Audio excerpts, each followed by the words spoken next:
எல்லாருக்கும் வணக்கம். உங்க லிவர் டேமேஜ் ஆயிடுச்சான்னு தெரிஞ்சுக்க, உங்க கண்களோ, கைகளோ, கால்களோ மஞ்சள் நிறத்துல மாறணுன்ற அவசியம் கிடையாது.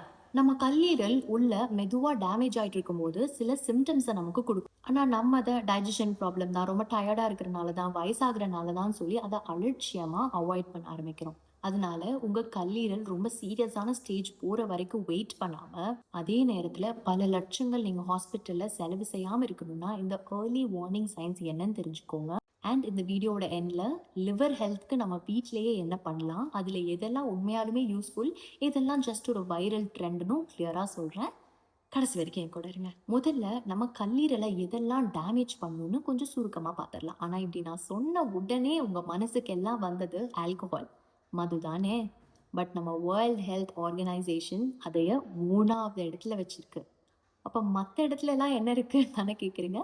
சொல்றேன். 5th பிளேஸ்ல ஹெர்பல் ப்ராடக்ட்ஸ். எல்லாமே டேஞ்சர்ன்னு சொல்லல. ஆனா சில ஹெர்பல் ப்ராடக்ட்ஸ் சர்டிஃபிகேஷனே இல்லாம வெறும் 2 இலத்தல ஃபோட்டோவ பார்த்து நம்ம வாங்கி, நம்ம கல்லீரலுக்கு பெரிய சிரமத்த குடுக்குறோம். 4th place diabetes and obesity. சர்க்கரை நோய், உடல் பருமன். 3rd பிளேஸ் ஆல்கஹால், முன்னையே சொன்னதான். 2nd place virus. இதுல ஹெப்படைட்டிஸ் பி அண்ட் சி வைரஸ்னு ஒன்று இருக்கு. இது நமக்கு உடம்புல இருக்குன்னே தெரியாம கூட நம்ம இருக்கிறதுக்கான வாய்ப்பு இருக்கு. இது எப்படி ஒருத்தவங்கள்ட்ட இருந்து இன்னொருத்தவங்களுக்கு பரவும்னா, ரத்தம் மூலியமா பரவும். இன்ஜெக்ஷன்ஸ் யூஸ் பண்றப்போ, நீங்க மூக்குத்துறப்போ, இல்ல டாட்டூ போடுறப்போ, நீங்க ஷேவ் பண்றதுக்கு யூஸ் பண்ற ரேஷோ, ஒரு டூத் பிரஷ், இந்த மாதிரி ரத்தம் ஆகிற பொருள், பர்சனல் ஐட்டம்ஸை நீங்க மற்றவங்களுக்கு ஷேர் பண்றத ஸ்டாப் பண்ணுங்க. ஃபர்ஸ்ட் பிளேஸ் வலி மாத்திரைகள். சிம்பிளா சொல்லணும்னா டோலோ, பேராசிட்டமால்ங்க. இது நீங்க அளவுக்கு அதிகமா எடுக்கிறப்போ, அது போய் உங்க கல்லீரலை தான் டார்கெட்டா வச்சு டேமேஜ் பண்ணுது. இப்போ அந்த 10 வார்னிங் சைன் என்னன்னு பார்ப்போம். சைன் 1, வலது மேல் வயிறு வலி இல்லைன்னா விழா எலும்புக்கு கீழே ஏற்படும் வலி. நம்ம கல்லீரல் பித்த நீர் சுரந்துட்டே இருக்கும். அதை நம்ம பித்தப்பை சேகரிச்சு வைக்கும். நீங்க உணவு சாப்பிட்டதுக்கு அப்புறம் அந்த பித்தப்பை அந்த பித்த நீரை வெளியிடும். அப்போ இந்த சிஸ்டம்ல எங்கேயாச்சும் ப்ராப்ளம் இருந்தா அது உங்களுக்கு அந்த இடத்துல வலியை ஏற்படுத்தும். Sign number 2, pale or clay coloured stool. Toilet use பண்ணதுக்கு அப்புறம் உங்க மலம் நார்மலி ப்ரௌனிஷ் எல்லோ கலர்ல இருக்கும். ஆனா அதை தவிர்த்து பேல் கலர் இல்ல கிளே கலர்ல இருந்தா, மிதந்துட்டு இருந்தா, அதை கவனிக்க வேண்டியது ரொம்பவே அவசியம். Sign 3, very dark urine. மலம் மூலியமா வெளியே வர வேண்டிய அந்த பிலிருபின் உங்க ரத்தத்துல சேர ஆரம்பிக்கும். அப்போ தண்ணீர்ல கலக்கிற அந்த தன்மை இருக்க பிலிருபின் உங்க யூரின் மூலியமா வெளியேற்றப்படும். சைன் 4, இன்டென்ஸ் இச்சிங், அரிப்பு. இது நீங்க அலர்ஜின்னு நினைச்சு பல மாசமா க்ரீம் கூட யூஸ் பண்ணிட்டு இருந்திருக்கலாம். ஆனா தூக்கத்துல கூட உங்களை அறியாம நீங்க ரொம்ப சொரிஞ்சு காலையில எந்திரிச்சு பாக்குறப்போ உங்க கை கால்கள்ல வெள்ளை வெள்ளை கோடுகளா, சில நேரங்கள்ல ரத்தம் கூட அந்த இடத்துல எல்லாம் படிஞ்சிருக்கலாம். இதுக்கு காரணம் பித்த உப்புக்கள், பைல் சால்ட் கொஞ்சம் கொஞ்சமா சேர்ந்து உங்க தோலுக்கு அடியே டெபாசிட் ஆக ஆரம்பிக்குது. இதனால ஒரு வினோதமான விஷயம், ஒரு பேட்டர்னை நீங்க கவனிச்சிருப்பீங்க. நீங்க பிக்கிறதும் சொரியறதும் ஈவினிங் இல்ல நைட் டைம்ல தான் ரொம்ப அதிகமா இருக்கும். Sign 5, white and fragile nails. இதுக்கு நகங்களை பாருங்க. பிங்கா ஸ்மூத்தா இருந்தா நோ ப்ராப்ளம். ஆனா அது முழுமையான வெள்ளைத்தனத்தோட இல்ல உடைந்து இருந்ததுன்னா நீங்க அதை கவனிக்கணும். இதுக்கு காரணம் உங்க கல்லீரல் உற்பத்தி பண்ற ஆல்புமின் அப்படின்ற ஒரு புரதம்னாலேயோ இல்ல அனீமியானாலேயோ நியூட்ரிஷனல் டெஃபிஷியன்சினாலேயோ உங்க இருதய நோயினாலேயோ இல்ல நுரையீரல் நோயாலேயோ கூட உங்க நகங்கள் அப்படி மாறலாம். அதனால நகங்கள் அப்படி மாற்றங்கள் பார்த்தீங்கன்னா நீங்க போய் டாக்டரை பார்க்கறது ரொம்பவே அவசியம். Sign 6, ankle or leg swelling. பொழுதோட ஆக ஆக உங்க ஸ்லிப்பர் உங்களுக்கு டைட்டா ஃபீல் ஆகுதா? காலையில இல்லாத வீக்கம் சாயங்காலம் ஆக ஆக உங்க கணுக்கால்ல அந்த வீக்கம் தெரியுதா? வீக்கத்தை நீங்க விரலால அழுத்தும் போது ஒரு குழி மாதிரி ஆகி அந்த குழி சரியாகிறதுக்கு சில நிமிஷங்கள் எடுக்குதா? அதை தான் நாங்கள் டாக்டர்ஸ் பிட்டிங் எடிமான்னு சொல்லுவோம். ஒரு எக்ஸ்ட்ரா இன்ஃபர்மேஷன், உங்கள் 2 கால்கள்லேயும் இந்த மாதிரி வீக்கம் அதை நீங்கள் அழுத்துறப்போ ஒரு குழி மாதிரி ஆகி அது வெளியே வர சில நிமிஷங்கள் ஆனால் அதை பைலேட்ரல் பிட்டிங் எடிமான்னு சொல்லுவோம். அது ஹார்ட் ஃபெயிலியர் இருக்கிற பேஷண்ட்டோட ஒரு சைன். ஸோ அந்த மாதிரி உங்களுக்கு இருந்தால் சாதாரணமாக வீட்டில் இருக்காதீங்க, போய் டாக்டர் கிட்ட ஒருக்கா செக் பண்ணிக்கிறது நல்லது தான். சைன் 7 உங்கள் எல்லாத்துக்கும் தெரிஞ்சது தான். Yellow eyes and skin. உங்கள் ஸ்கின் இந்த பகுதி இருக்கு இல்லையா, பாம், இது உங்கள் கால்கள் எல்லாமே மஞ்சள் நிறமாக மாறுறதை நீங்கள் கவனிப்பீங்க. உங்கள் கண்களோட இந்த வெள்ளை பார்ட் அதுவும் மஞ்சளாக மாறுறதை நீங்கள் கவனிக்கலாம். Sign 8, spider angioma. இது உங்கள் நெஞ்சு பகுதியில் ஒரு கண்ணாடி முன்னாடி நின்று பார்க்கலாம், இல்லை குமிஞ்சு கூட நீங்கள் பார்க்கலாம். ஸ்பைடர் வெப், சிலந்தி வலை மாதிரி ரெட் ரெட் ஸ்பாட்ஸ் அங்கே தெரியுதா? சென்டர்ல இருக்க அந்த சிவப்பான இடத்த நீங்க விரலால அழுத்தும் போது அது மறைஞ்சு, நீங்க விரல எடுத்ததும் திரும்ப சிவப்பா மாறுச்சுன்னா, அதுதான் நாங்க ஸ்பைடர் ஆஞ்சியோமான்னு சொல்லுவோம். எங்க ஹாஸ்பிட்டலுக்கு லிவர் ஃபெயிலியர் ஒரு லிவர் சம்மந்தப்பட்டமா ஒரு பேஷண்ட் வந்தாங்கன்னா, அவங்க கிட்ட நாங்க இந்த டெஸ்ட்ட ஹாஸ்பிட்டல்ல பண்ணி பார்ப்போம். நீங்க அத வீட்லயே செஞ்சு பார்க்கலாம்.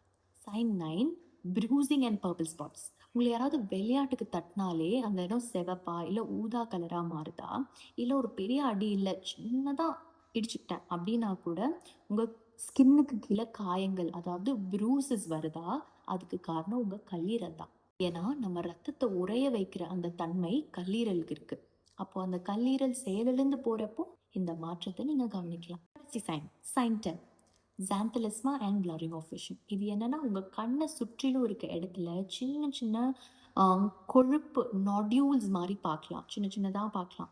இது வந்து எல்லா இடத்துலயும் இருக்கலாம். ஆனா கண் பகுதியில ஏன் தெரியுதுன்னா, அங்க தோல் வந்து மெல்லினமா இருக்கிறனால உங்களுக்கு அந்த இடத்துல ஈஸியா தெரியும். And blurring of vision. டே டைம்லலாம் ஓகேங்க. ஆனா லைட் கம்மியாக கம்மியாக இரவு நேரத்துல டிரைவ் பண்றவங்க இத நீங்க நோட்டீஸ் பண்ணலாம். உங்களோட விஷன் வந்து ரொம்ப கம்மியாகுறது நீங்க ஃபீல் பண்ணுவீங்க. இதுதாங்க இந்த 10 வார்னிங் சிம்ப்டம்ஸ். அடுத்து என்ன? லிவர சீரமைக்க வீட்லயே என்ன பண்ண முடியும்? ஆனா, நான் சொல்லப் போறது எல்லாம் ஒண்ணும் மேஜிக் ட்ரிங்க், டீடாக்ஸ் ரிச்சுவல் இந்த மாரியெல்லாம் எதுவும் கிடையாதுங்க. உங்க லிவர் ஹெல்த்துக்கு உண்மையாலுமே சப்போர்ட் பண்ணக்கூடிய எவிடன்ஸ் பேஸ்ட் மாடிஃபிகேஷன்ஸ் தான் சொல்லப் போறேன். First, fruits. ஃப்ரூட்ஸா சாப்பிடுங்க ப்ளீஸ். பிகாஸ் நீங்க அத ஜூஸா அடிக்கிறப்போ அதில இருக்க ஃபைபர் எல்லாம் போய் வெறும் சக்கரை தண்ணிய குடிக்கிற மாரி ஆயிடும். Number 2 green leafy vegetables. டெய்லியும் கொஞ்சம் கீரை சேர்த்துக்கோங்க. உங்க பருப்புல சேர்த்துக்கலாம். இல்ல கீரை பொரியலா சாப்பிடலாம். உங்க கூட்டுல சேர்த்துக்கலாம். கேரட் பீன்ஸ் பொரியல் செஞ்சா கூட அதுல ஒரு கைப்பிடி அளவு கீரைய சேர்த்து சமைங்க. இந்த மாரி ஏதோ ஒரு வகையில கொஞ்சம் கீரை எடுத்துக்கோங்க. தேர்ட், கேரட், முள்ளங்கி, மஷ்ரூம், கருவேப்பிலை, பாகற்காய் இதெல்லாம் நம்ம தமிழ் ஹவுஸ்ஹோல்ட்ல நார்மலா இருக்கிற விஷயங்கள். தாராளமா சேர்த்துக்கலாம். Number 4, coffee. ஆஹா! சூப்பர் அப்படின்னு நினைச்சீங்கன்னா, அங்க தான் ட்விஸ்ட் இருக்கு. ஒரு நாளைக்கு 1 கப் தான். அதுலயும் அந்த காஃபி செய்ற ஸ்டெப் 1லேருந்து ஸ்டெப் 5 வரைக்கும் எல்லாமே நீங்க தான் செய்யணும். ஸ்டெப் 1னா காஃபி கொட்டைய வாங்கி, அந்த கொட்டைய அரைச்சு, அதுக்கப்புறம் தூள் பண்ணி, அந்த தூள சேர்த்து, கம்மியான சர்க்கரை, இல்ல சர்க்கரையே இல்லாம, நீங்க குடிக்க வேண்டியது தான் அந்த 1 coffee per day. Number 5, citrus fruits. இதுல 60க்கும் மேலான ஃப்ளேவனாய்ட்ஸ் இருக்கு.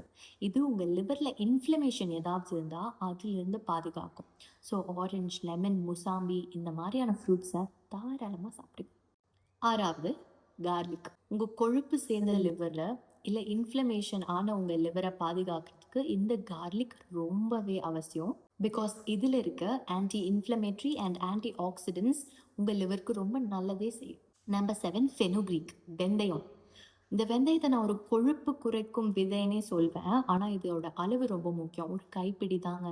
அதை விட அதிகமா நம்ம எடுத்துக்கிறப்போ லிவருக்கு நல்லது செய்யற அந்த வெந்தயமே உங்க லிவருக்கு ஒரு வில்லனா மாறிடும். அதனால அளவு ரொம்ப முக்கியம். Number 8, pears. இது ஒரு கோ டு ஃப்ரூட்னே நான் சொல்வேன். ஏன்னா இது உங்க கல்லீரலுக்கு மட்டும் இல்ல, ஃபைபருக்கு, விட்டமின் சிக்கு, உங்க சர்க்கரை நோய்க்கு, ஆன்டி ஆக்சிடென்ட்ஸ்க்குன்னு இது ஒரு family pack of goodness. Number 9, sugar cane juice. இந்த கரும்பு ஜூஸ் வந்து நிறைய லிவர் பேஷண்ட்ஸ் இருக்கவங்களுக்கு இது உங்களுக்கு ரொம்ப நல்லதுன்னு ரெக்கமெண்ட் பண்ணி நான் பார்த்துருக்கேன். ஆனால் அது எந்த நல்லதும் சேரதா இது வரைக்கும் மெடிக்கலில் எவிடன்ஸ் கிடையாது. மோரோவர் நீங்கள் சுகர் கேன் ஜூஸ் குடிக்கிறப்போ அதில் சுகர் தாங்க ரொம்ப அதிகம். அந்த சுகர் உங்களோட டயபெட்டிஸ்க்கு, உங்களோட ஃபேட்டி லிவர்க்கெல்லாம் நல்லதில்லை, இன்னும் மோசம் தான் ஆகும். அது ஹெல்த் ட்ரிங்க்னு டெய்லி எடுக்கிறத குறைச்சிக்கோங்க. 10வது, எக்ஸசைஸ் அண்ட் ஸ்லீப். ஒரு நாளைக்கு ஒரு 30லேருந்து 45 நிமிஷமாவது எக்ஸசைஸ் பண்ணுங்கள். மாடரேட் இன்டென்சிட்டி, அதாவது உங்களுக்கு ஓரளவு மூச்சு வாங்குற அளவு மாதிரி exercises like jogging, running, swimming, cycling இதெல்லாம் நீங்கள் செய்யலாம். அண்ட் தூக்கம் ஒரு ஆவரேஜாக 7 மணி நேரம் கண்டிப்பாக தூங்கணும். உங்கள் லிவருக்கு தூக்கம் ரொம்பவே அவசியங்க. ஒன்று தெரிஞ்சுக்கோங்க, உங்கள் கல்லீரல் எனக்கு காஸ்ட்லி விலை மதிப்பற்ற காய்கறிகள் டயட் பிளான்ஸ்லாம் வேணும்னு கேட்கல. டெய்லி ஹெல்தியான ஃபுட் சாய்ஸஸ், தூக்கம், ஆல்கஹால் இல்லாத வாழ்க்கை, கொஞ்சம் எக்ஸசைஸ், சந்தோஷம் இது போதுங்க அதுக்கு. ஸோ நீங்கள் டாக்டர்கிட்ட ஓபியில் கேட்க முடியாத கேள்விகளுக்கு இங்கே என்கிட்ட பதில் கிடைக்கும். இந்த மாதிரி useful information from a medical student. This is Ammu from med school. To subscribe, love, share, take care.